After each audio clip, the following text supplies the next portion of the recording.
শুনুন কথাগুলো একবার। সরকারি শিক্ষা প্রতিষ্ঠানে একটা বাচ্চার ভবিষ্যৎকে শেষ করে দেওয়ার জন্য যা যা প্রয়োজনীয় সবকিছু করে ফেলা হচ্ছে। আজকে 8 অব্দি পাস ফেল প্রথা তুলে দেওয়া হলো, একটা বাচ্চার ভিতটাই প্রথম থেকে নড়বড়ে করে দেওয়া হলো। সে এবিসিডি জানলো না, সে ওয়ার্ড জানলো না, সে সেন্টেন্স জানলো না, তাকে আমি ক্লাস 10-এ গিয়ে বলছি সে প্যারাগ্রাফ কেন লিখতে পারছে না। এটা কি কখনো হতে পারে? মাধ্যমিক উচ্চ মাধ্যমিকের যারা খাতা দেখি তাদের বাস্তব অভিজ্ঞতা আপনি গিয়ে জিজ্ঞাসা করে আসবেন, যাদেরকে ইনডাইরেক্টলি ইনস্ট্রাকশন দেওয়া থাকে ছাত্রছাত্রী না লিখলেও লিখে মার্কস পাইয়ে দিতে হবে, ফেল করানো চলবে না, আপনাকে ফোকাস করবে হেড এক্সামিনার।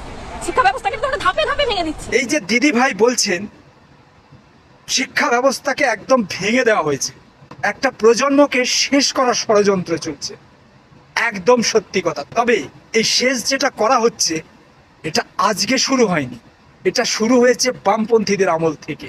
যখন আমি জানতে পেরেছিলাম যে এইটা সিপিএম দল এই চিহ্নটা এর, এইটা কংগ্রেস দল এই চিহ্নটা এর, এইটা বিজেপি দল এই চিহ্নটা এর, তখন থেকে আমি সিপিএম কে ঘৃণা করি। তার একমাত্র কারণ প্রাইমারি স্কুল থেকে ইংরাজিকে তুলে দেওয়া। একটা প্রজন্মকে শেষ করাটা একসঙ্গে হয় না, ধীরে ধীরে ধীরে ধীরে ধাপে ধাপে হয়। তার প্রথম ধাপের পেরেকগুলো মেরেছিল বামপন্থীরা। জ্যোতি বসু নামক এক বামপন্থী, যাকে বামপন্থীরা পুজো করে, আমি তাকে ঘৃণা করি। তার কারণ তার হাত ধরেই প্রথম শিক্ষা ব্যবস্থা ধ্বংস করার প্রথম হাতুড়িটা মারা হয়েছিল।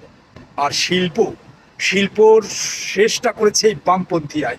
একের পর এক এই হরতাল ধর্মঘট করে করে করে শিল্পে প্রতিবন্ধকতার একটা দেওয়াল তুলেছিল এই বামপন্থীরা। তাই ধীরে ধীরে বাংলা থেকে একের পর এক শিল্প চলে গেছে।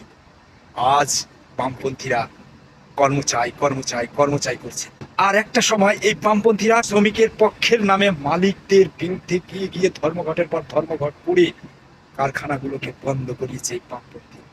এই দিদিভাই একদম ঠিক বলেছেন, মমতা ব্যানার্জি এটাকে শেষ করেছেন। হ্যাঁ, বামপন্থীরা যেটা শুরু করেছিলেন শিক্ষার মেরুদণ্ডকে ধ্বংস করতে এই বাংলা থেকে, সেটা শেষ পেরেকটা পুঁতে দিলেন এই মমতা ব্যানার্জির সরকার। স্কুল থেকে পাশ ফেলটাকে তুলে দিয়ে ছাত্র সমাজকে একদম পঙ্গু করে দিয়েছে। একদম ঠিক বলেছেন।